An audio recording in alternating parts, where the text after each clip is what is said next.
Okay guys, we're going to roll on into the inside of the car here and talk about the floors and tunnel area. So we've touched on the firewall earlier, and we've got that kind of all wrapped up. So we're going to jump inside the car here and start closing off the interior. So there's quite a bit in here. We've got the floors finished, the tunnel's done, the tubs are in it, the center bulkheads are in it. So I'm just going to kind of give you a brief rundown of everything on here. Starting on that side, you can see that the driver's floor is completed.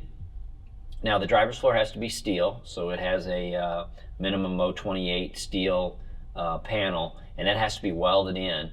So that one is fit. It's not welded in yet, so we can take it in and out of our way. But that whole area, including under that seat back there, is going to have a steel welded in panel that goes all the way to the rear cross member and all the way up to the fill in the foot box up there.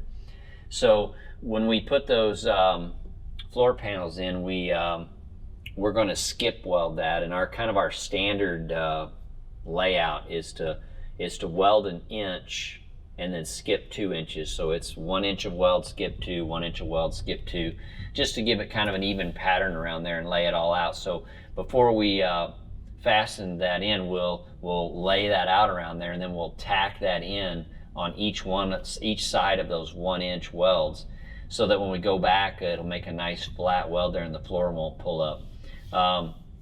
One of the things we do also too is that you can't see is we have floor stiffener strips that we put in under there. And what happens is if you take sheet metal like that and weld it to a tube, eventually the vibration will crack the weld over a series of runs in time. So you'll see these little hairline cracks along the weld, and it's because the floor pan is flat and it's vibrating from the engine. It's getting that kind of a harmonic vibration in it. So we have these angled strips that are chromoly, and they're broke at 90 degrees. They're going to go on the inside of that tube, and then they're going to weld to the inside of the tube, and they're going to come up and break over, and then they're going to have a series of holes that are laser cut in there where you can put 632 screws in there. So what that does is that floor pan is welded around the perimeter, but then on the inside of the tube, that stiffener strip will come up and bend over, and then about every 4 inches you'll have a screw that can be fastened down to that strip. And what that does is that kills all that vibration before it gets out to that weld area. And once you put those in there and use that to support that floor, it'll last forever. You won't have any cracked welds. So we'll do that around all the steel floor perimeter. So this floor, this section here, around the back here, and the foot box on both sides will all have those stiffener strips put in there. And that really helps the longevity of the weld last when you weld in that real thin sheet metal. So we've got the driver's side floor done, we've got our foot boxes in. This is a nitrous car, so we've got a small little piece of sheet metal over here where the nitrous bottle mount is. And then we've got a removable floor here that's carbon. So this one will be Zeused in, and then it's going to stop right here at this sheet metal panel, so that the nitrous bottle mount can sit on top of it, and this can still come in and out easy. So we've got a carbon panel here. We'll have some probably about 7 Zeuses surrounding this panel to fasten it in. Then we've also installed our ignition panel up here on some Zeus tabs. So this is a piece of 80 aluminum that's cut to fit that foot box area, and that's where we're going to mount the power grid and the amplifier box, and all the control components for the car will mount to that panel there. That Zeus in and out, so that way you can take it out of the car, you can lay it out on a table, fasten all the stuff to it, Zeus it in, run the wires to it, and you're good to go. You can also see up here on the top of the firewall, this car has a removable dash, so we've got a mount there for a Racepak UDX dash, which is a digital display. And then you can see this little receiver strip that we put across here is just something we bent out of sheet metal, and it's double broke on both edges, and then it's got a little bevel broke on it here so that the dash will slide right into that slot there, and then there's a Zeus tab on each side here. So the dash will just slip in here, it'll surround that Racepak digital dash, 1 Zeus on each side, and the dash is in. It kind of cleans up the whole inside of the car, and it's going to have a carbon finish just like the tunnel and the rest of the interior. Wrapping that up, we can go to the tunnel here. Now this is our 7-piece tunnel kit.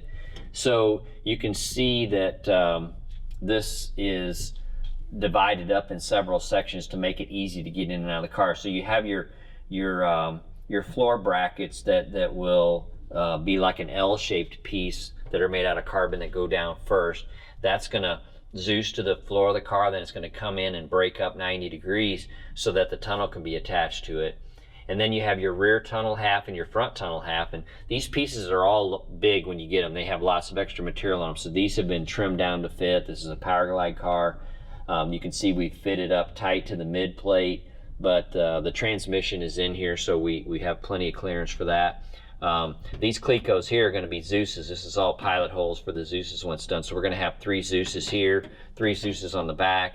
You could see some Zeus's on the side over here. We also have this little kick-out panel here, which is going to go around the shift linkage. So our shift linkage is going to be underneath this panel, and then the cable will come right out the back here, like right in this area. The cable will come out right at the bottom, and then it's going to curl back around here and go into the shifter, which is what this stem is for here. The shifter is going to slide right down on here and quick pin in.